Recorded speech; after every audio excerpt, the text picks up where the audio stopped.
Je suis homme. Je suis père. Je suis mère. Je suis femme. Je suis marié. Je suis grand-père. Je suis en couple. Je suis homo. Je suis lesbienne. Je suis homme. Je suis homo. Je suis mère. Je suis lesbienne. Je suis célibataire. Je suis divorcé. Je suis marié.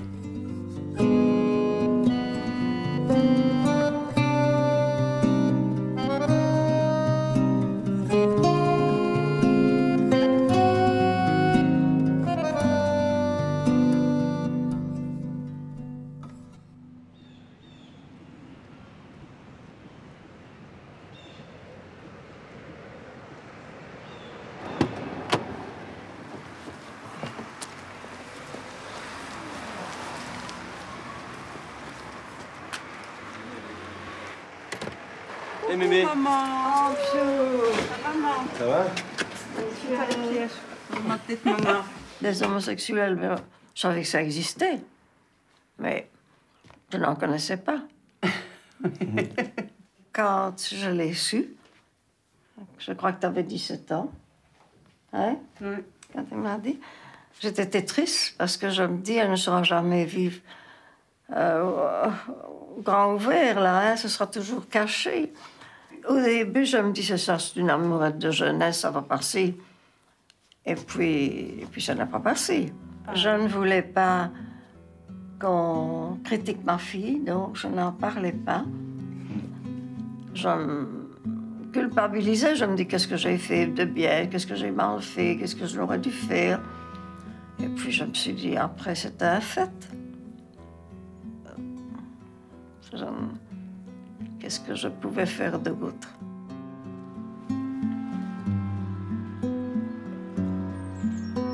Quand on est amoureux, on sent tout blackboulé et tout.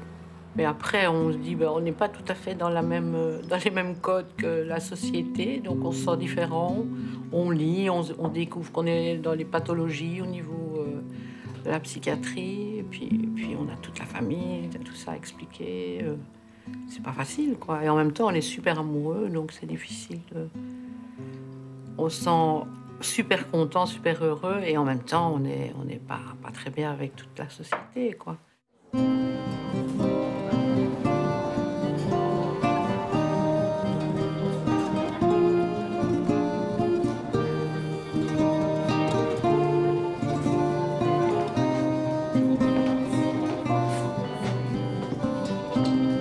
Je vois arriver donc Marie. Hein. Et bon, bah, je sais pas, je la regarde et ça me fait quelque chose, mais je comprends pas quoi. D'abord, j'en parle pas et je n'y pense plus sur le moment, voilà. Et 3 semaines plus tard ou 1 mois plus tard, je la revois. Et là, mon cœur s'est emballé, mais d'une puissance. Et je me suis dit, waouh, il y a quelque chose, qu'est-ce qui t'arrive? Qu'est-ce que tu fais? T'as quelqu'un dans ta vie, ça se passe bien Waouh!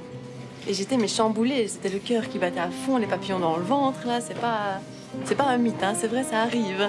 Je suis tombée amoureuse d'une fille et il faut que je vive ça jusqu'au bout, il faut que je sache si c'est vraiment ça pour moi. Et bon, bah, j'ai eu la confirmation que oui, parce qu'elle m'a offert pour l'instant les plus beaux moments, quoi. Oui.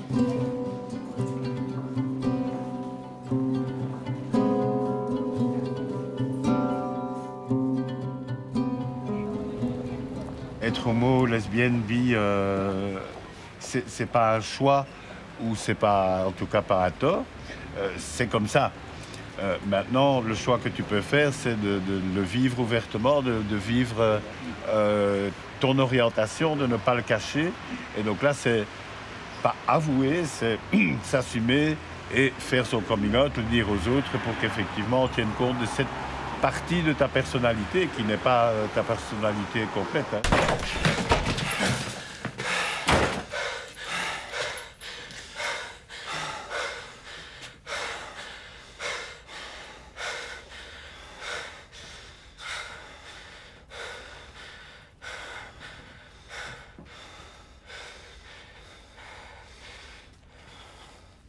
Je sortais de mon premier amour de jeunesse et c'est un scénario que je n'ai pas arrêté de réécrire et de réécrire encore et encore, mais c'est un scénario qui a été traversé par toute une série de choses, d'histoires successives que j'ai pu avoir dans ma vie.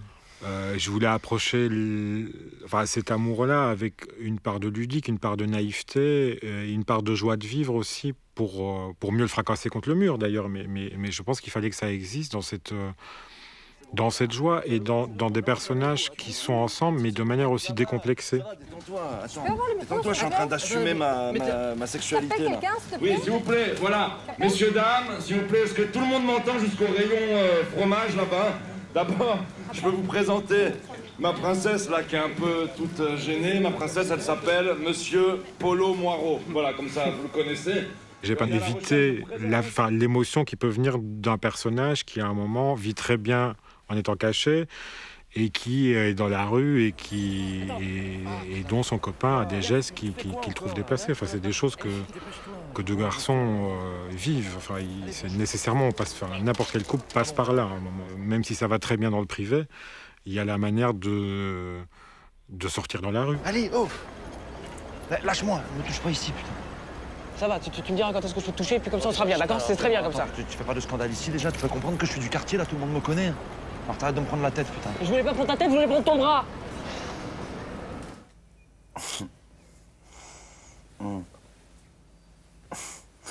Tu fais quoi, là? Je m'attache à toi. Mon père, quand j'étais tout petit, il m'avait dit « Tu vas passer par une période homosexuelle dans ton adolescence ».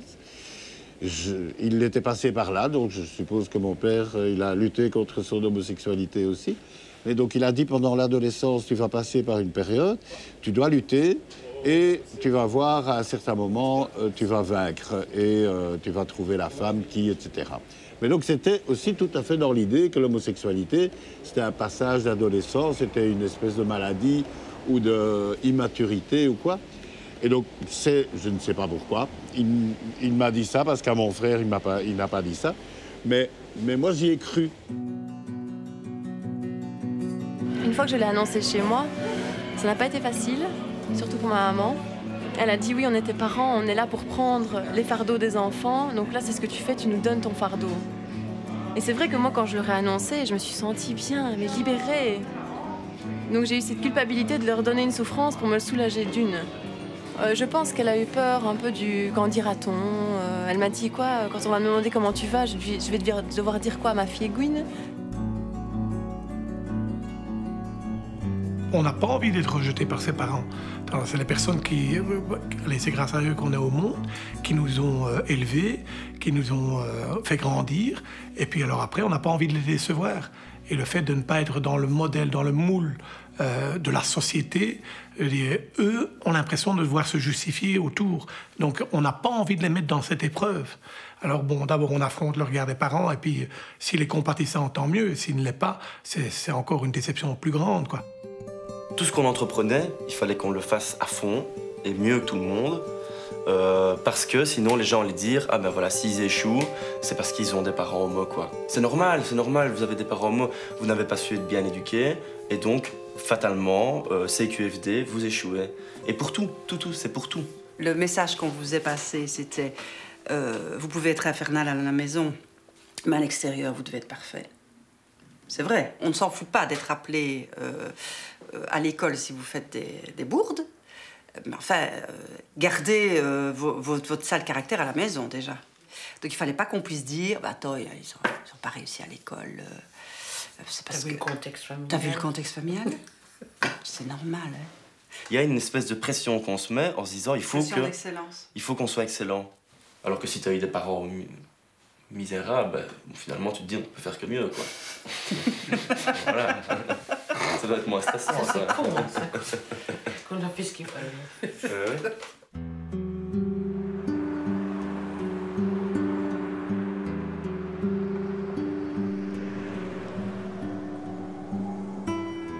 Je connais quelqu'un qui ne désire pas en parler au boulot, elle ne veut pas que ça se sache. Donc son amie, quand elle vient lui faire un bonjour, bah, c'est sa belle-sœur. Voilà.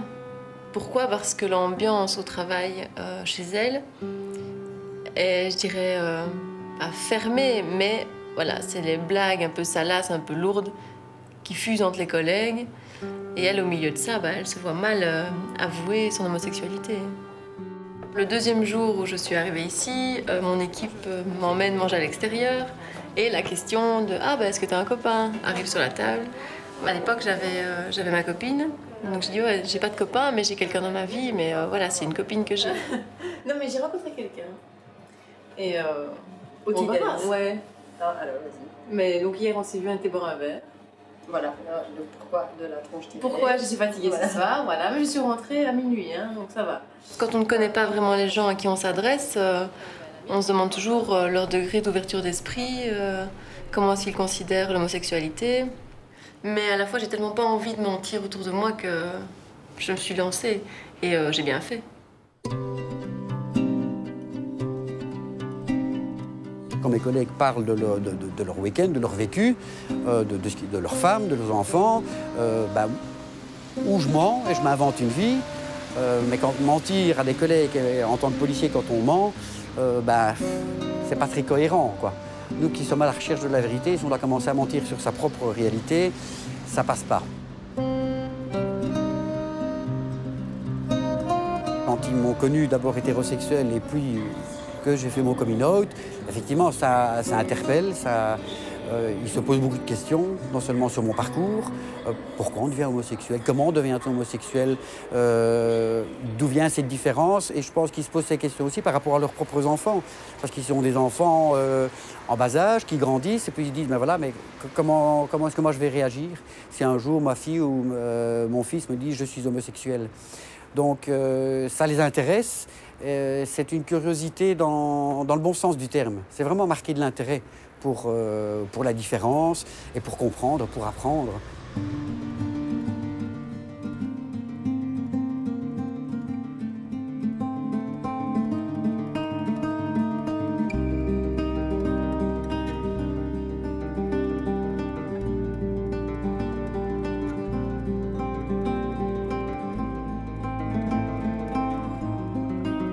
Je veux dire, avec mon ex-compagnon, on a décidé de faire construire parce que ça revenait presque au même prix que d'acheter une maison, je veux dire, toute faite, quoi.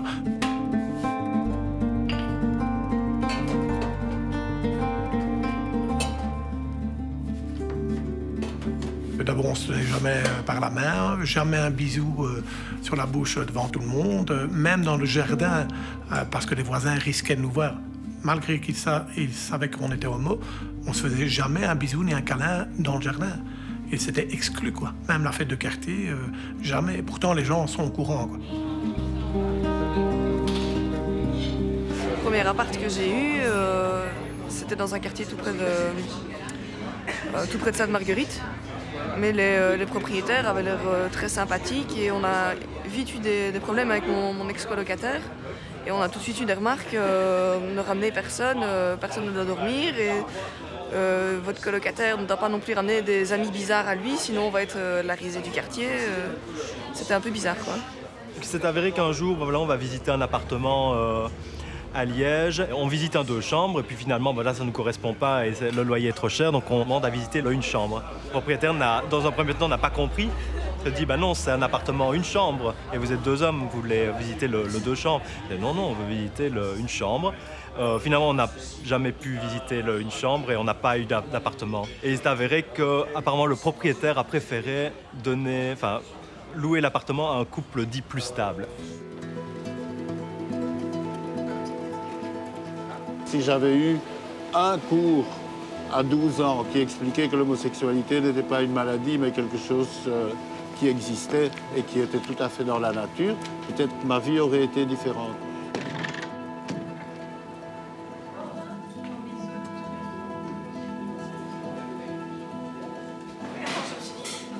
Bonjour, mon nom c'est Laurent.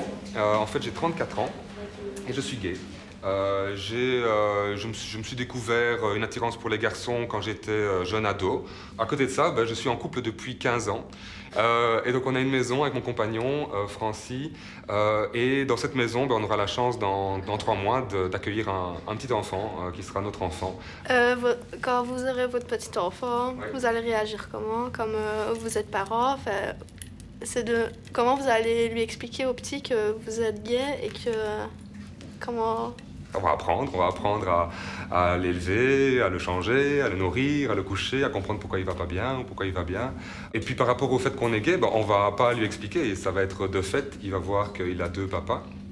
Et par la suite, on va être très clair, quand il sera en âge de comprendre, au fur et à mesure, on lui expliquera comment il a été conçu, d'où il vient. Mais voilà, on se réjouit, c'est certain qu'on se réjouit. Et notre enfant donc naît le 2 mai, donc ça fait 6 mois. Oh là là là.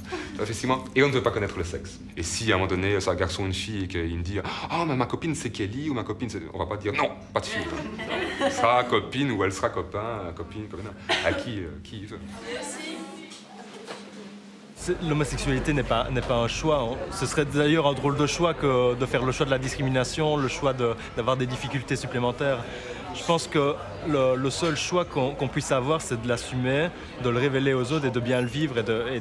On choisit d'être bien avec soi-même et bien dans sa peau et bien avec sa sexualité. C'est le seul choix qu'on puisse faire.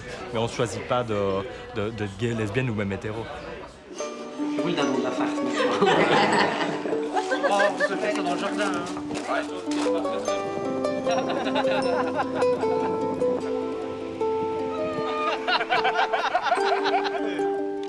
Pour moi, le mariage, c'était vraiment j'ai envie de m'engager pour la vie avec toi.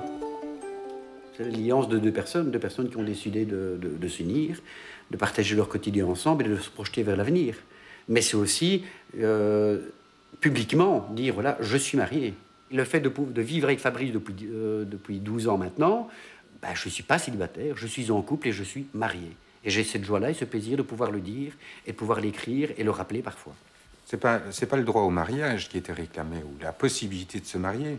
C'était le droit de pouvoir choisir. Choisir soit de se marier ou de ne pas se marier.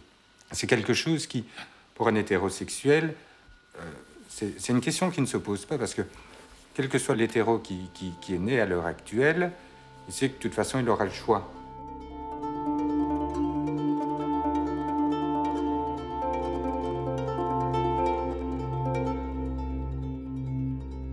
Quand les gens demandent, oui, c'est qui plus papa, plus maman, en fait, toutes les personnes qui viennent ici au moins une fois ne posent plus cette question-là après. Parce que tu te réalises que c'est un autre cadre et que ça fonctionne quand même. Et tu en viens même à oublier que tu es dans une situation homoparentale.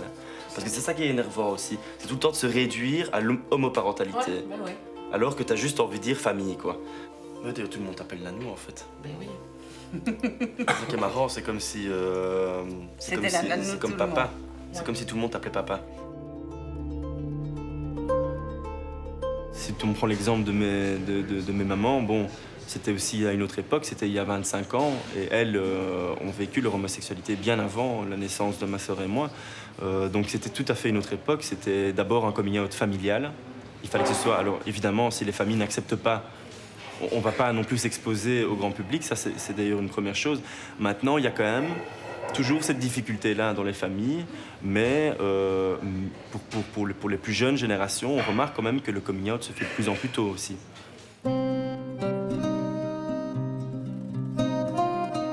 Moi qui ai vécu au grand jour, je me dis, si j'avais dû vivre comme ça, j'aurais eu dur. Je sais pas. On n'a pas le choix, de toute façon. Ouais. C'est vrai, parce que quand on parle des gens et qu'on est bien avec eux, on est heureux, non? Enfin, je l'espère, c'est mon vœu. Je suis contente d'avoir mes petits-enfants comme ils sont.